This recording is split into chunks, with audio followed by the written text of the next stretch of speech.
Assalamualaikum warahmatullahi wabarakatuh. Perkenalkan, kami dari kelompok 2. Kami akan mendiskusikan tentang kurikulum yang ada di Indonesia. Dan sebelumnya perkenalkan, nama saya Nurul Syifa Fauzia, ada rekan saya Fadilah Nurlaili, dan juga Khorin Khalfadina. Sebelumnya, kurikulum yang akan kami diskusikan adalah kurikulum di tahun 1964. Baik, nah kita mulai aja ya. Nah, sebelumnya teman-teman, aku mau nanya nih. Coba aku mau nanya ke Khorin. Khorin, apa sih yang dimaksud dengan kurikulum itu sendiri? Oke, terima kasih Syifa. Nah, jadi istilah dari kurikulum ini berasal dari bahasa Latin, yaitu kurir, yang artinya pelari, dan juga curer, yang berarti tempat berpacu. Sehingga kurikulum dapat diartikan sebagai lajur yang harus diikuti seseorang untuk mencapai tujuannya. Nah, kalau dalam pendidikan itu sendiri, kurikulum ini merupakan kegiatan terencana serta menyeluruh yang digunakan sebagai acuan pendidikan untuk membantu para siswa dalam mencapai hasil belajar yang baik, yang ditinjau dari segi afektif, psikomotorik, serta kognitifnya. Selain itu, kurikulum juga berperan sebagai pedoman dalam penyelenggaraan pendidikan, sehingga kurikulum ini mempunyai kedudukan yang sangat penting dalam pendidikan itu sendiri. Nah, jika tidak ada kurikulum, maka pendidikan ini tidak dapat berjalan dengan baik dan tujuan pendidikan juga tidak akan terwujud. Begitu, Syifa. Oh, berarti kurikulum itu rencana atau acuan, sebagai acuan ya, Khorin ya? Iya, Nah, begitu. aku mau nanya lagi. Tadi kan udah dijelasin nih kurikulum. Nah, berapa kali sih Indonesia itu udah berganti kurikulum sampai sekarang ini? Nah, di Indonesia sendiri sudah mengalami perubahan kurikulum sebanyak 12 kali selama 70 tahun merdeka, Syifa. Jadi, pada zaman Orde Lama atau zaman Presiden Soekarno berkuasa, kurikulum ini sudah mengalami perubahan sebanyak 3 kali. Yang pertama itu kurikulum rencana pelajaran pada tahun 1947. Kemudian, kurikulum rencana pelajaran terurai pada tahun 1952. Setelah itu baru rencana pendidikan pada tahun 1964. Nah, pada zaman Orde Baru atau zaman kekuasaan Presiden Soeharto, kurikulum pendidikan mengalami perubahan sebanyak 6 kali, yaitu kurikulum pada tahun 1968, kemudian kurikulum pada tahun 1973, kurikulum tahun 1975, kurikulum tahun 1984, kurikulum tahun 1994, dan kurikulum tahun 1997. Untuk masa reformasinya ini, kurikulum mengalami pergantian sebanyak 3 kali, yaitu kurikulum berbasis kompetensi atau KBK pada tahun 2004, kemudian kurikulum tingkat satuan pelajaran atau KTSP pada tahun 2006, setelah itu kurikulum 2013, dan yang terakhir itu kurikulum 2013 revisi 2020. Begitu, Syifa. Oh, jadi udah cukup banyak juga ya Indonesia itu mengalami pergantian kurikulum. Iya. Oh iya, Colin. Aku mau nanya deh. Apa sih yang menjadi alasan kurikulum di Indonesia ini mengalami perubahan? Nah, jadi kurikulum di Indonesia ini selalu berubah-ubah karena mengikuti adanya perkembangan zaman yang terjadi, Dila. Terutama perkembangan ilmu pengetahuan dan teknologi. Sehingga kurikulum pendidikan juga perlu dikembangkan sesuai dengan zaman yang berkembang pada masa itu, agar pendidikan di negara ini tidak ketinggalan zaman gitu istilahnya. Kemudian pesatnya perubahan di bidang teknologi juga harus disikapi dengan cepat, karena jika tidak demikian maka output dari lembaga pendidikan itu sendiri akan menjadi makhluk yang terasing yang hidup di dunianya, sehingga kurikulum pendidikan ini perlu menciptakan manusia-manusia yang siap pakai di segala bidang yang diminatinya. Begitu Dila. Berarti kurikulum ini mengalami perubahan itu juga dikarenakan supaya negara ini tidak mengalami ketinggalan dalam ilmu teknologi ataupun pengetahuan ya. Iya, gitu. Begitu Dila. Oke. Sekarang aku mau nanya sama Siva. Menurut Siva, bagaimana sih implementasi kurikulum 1964 ini di Indonesia? Kalau misalnya kita ngomongin implementasi, berarti kita ngomongin tentang perbuatannya ya, atau penerapannya. Nah, implementasi di kurikulum tahun 1964 ini, jadi untuk kita mengembangkan dan memupukkan sifat-sifat atau kebiasaan sebagai manusia Pancasila.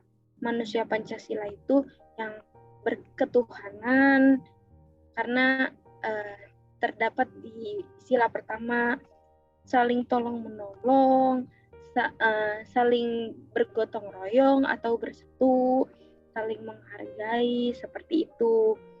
Dan juga mengembangkan keterampilan-keterampilan yang diperlukan anak-anak dalam usaha menciptakan masyarakat yang makmur, seperti itu.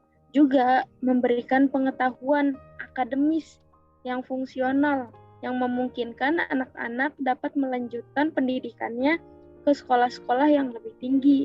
Jadi bukan hanya secara emosi atau moral, tapi kita juga itu melanjutkan pendidikan ke sekolah agar jadi itu pendidikan kita itu kayak tangga. Jadi setiap kali ke pendidikan yang lebih tinggi, jadi kita bisa mengikuti tangga itu, bisa menaikinya secara bertahap. Jadi seperti itu Ila implementasi kurikulum 1964, dan lebih mengacu kepada moral, kepada pembiasaan kecerdasan emosional, artistik, dan jasmani, seperti itu. Oke, berarti kalau setiap apa yang ingin diterapkan nih, pasti ada tujuan yang ingin dituju dong ya? Iya. Nah, dari tujuan kurikulum 1964 ini, itu apa sih? Jadi, tujuan pada kurikulum 1964 ini untuk membentuk manusia yang bertanggung jawab atas tercapainya revolusi nasional yang mencerminkan Pancasila. Karena sebelumnya pada kepemerintahan Presiden Soekarno itu ada pergantian, itu menjadi revolusi yang akhirnya terjadi pula pergantian atau pengembangan kurikulum di tahun 1964 ini. Nah, adapun maksud kurikulum 1964 untuk membentuk kebiasaan anak sesuai dengan sifat-sifat sosialis yang tadi sudah dijelaskan juga tuh. Jadi sifat-sifat sosialisnya terhadap lingkungan atau terhadap lingkungan sekolah maupun lingkungan rumah dan lingkungan tempat dia memijakan kaki atau tempat dia berada. Nah, dan juga agar mempunyai kesiapan mental, memupuk pekerti yang luhur, budi pekerti yang luhur, memperluas pengalaman, pembentukan kebiasaan, dan kecekatan yang diperlukan dalam kehidupan sehari-harinya anak. Gitu. Oke, Siva. Ya, tadi kita sudah mengetahui tujuannya. Nah, sekarang apa sih yang menjadi ciri-ciri dari kurikulum 1964 ini, Siva? Yang menjadi ciri khusus gitu dari kurikulum 1964 ini? Dari kurikulum sebelumnya ya? Iya, betul. Iya, jadi ciri khususnya itu sendiri itu pemerintah mempunyai keinginan agar rakyat mendapat pengetahuan secara akademis untuk membentuk pembekalan pada jenjang sekolah dasar. Jadi kita itu ciri-cirinya itu untuk siswa memupuk siswa agar mempunyai akademis atau nilai akademis secara pengetahuan, sehingga pembelajaran dipusatkan pada program Pancawardhana, yaitu pembangunan moral. Yang pertama, selain pengetahuan, yaitu kita harus memiliki moral yang baik, ya. Udah gitu kecerdasan emosi, kecerdasan pengetahuan, secara emosional juga, kecerdasan emosional, dan juga dari segi jasmani atau pancawardhani, seperti itu, Korin. Oke, baik. Ya, tadi sempat disinggung ada kata Pancawardhana. Nah, menurut Dilah, apa sih yang dimaksud sama Pancawardhana itu sendiri? Oke, baik, Korin. Nah, sebelum kita mengapa itu disebut dengan Pancawardhana, kita akan membahas dulu terlebih dahulu. Rencana Pendidikan 1964 ini melahirkan kurikulum 1964 yang menitikberatkan pada pengembangan daya cipta, rasa, karsa, dan moral yang kemudian dikenal dengan istilah Pancawardhana. Nah, kemudian disebut dengan Pancawardhana karena dia merupakan 5 kelompok bidang tadi. Yang pertama, kelompok perkembangan moral. Yang kedua ada kecerdasan. Yang ketiga ada emosional atau artistik. Yang keempat keterampilan. Dan yang kelima itu jasmania. Pada saat itu pendidikan dasar lebih menekankan pada pengetahuan dasar dan kegiatan fungsional praktis yang disesuaikan dengan perkembangan anak. Begitu, Karin. Oh, begitu. Berarti disebut Pancawardhana itu karena dia mengelompokkan 5 bidang studi gitu ya. Jadi disebut Panca. Betul. Oke, baik. Oh iya, Panca, karena arti Panca itu 5 ya. Nah, Ilah, aku mau nanya lagi nih. Apa sih yang membedakan kurikulum tahun 1964 ini dengan kurikulum yang sebelumnya? Oke, sebelum kita membahas apa perbedaan kurikulum 1964 ini dengan kurikulum sebelumnya, yaitu Rencana Pendidikan 1964 ini merupakan konsep pembelajaran yang bersifat aktif, kreatif, dan produktif. Konsep pembelajaran ini mewajibkan sekolah membimbing peserta didik agar mampu memikirkan sendiri pemecahan persoalan atau yang disebut dengan problem solving. Nah, kemudian yang membedakan kurikulum sebelumnya yaitu kurikulum 1952 atau yang biasa disebut dengan Rencana Pelajaran Terurai 1952 dengan kurikulum 1964 yaitu kurikulum 1952 ini mempunyai ciri bahwa setiap rencana pelajaran harus memperhatikan isi pelajarannya yang kemudian dihubungkan dengan kehidupan sehari-harinya. Sedangkan kurikulum 1964 ini menekankan pada penguasaan ilmu pengetahuan sehingga yang menjadi ciri dari kurikulum ini yaitu pembelajaran dipusatkan pada program Pancawardhana yang sudah tadi disebutkan tadi. Nah, selain itu juga yang membedakan dengan kurikulum 1964 dengan kurikulum sebelumnya yaitu pada kurikulum ini menerapkan hari Krida, yang dimana maksud dari hari Krida itu pada hari Sabtu siswa diberikan kebebasan berlatih kegiatan di bidang kebudayaan, kesenian, kesehatan, ataupun permainan sesuai dengan minat siswa itu masing-masing. Begitu. Oh, berarti mungkin hari Sabtu itu untuk kayak eskul kali ya? Iya, bisa jadi. Oh, begitu. Berarti kesimpulannya itu kurikulum 1964 itu merupakan pengembangan dari kurikulum sebelumnya ya, Ila. Ya, Korin. Jadi pengembangan dari kurikulum 1952 yaitu kurikulum sebelum atau terjadinya revolusi atau pergantian kepemerintahan yang dipimpin oleh Presiden Soekarno belum berakhir seperti itu. Jadi ada pengembangan atau perubahannya juga secara pendidikan atau secara kurikulum. Nah, jadi kurikulum ini sendiri lebih memfokuskan kepada pancawardhana tadi tuh 5 pendidikan mata studi atau bidang studi. 5 bidang studi.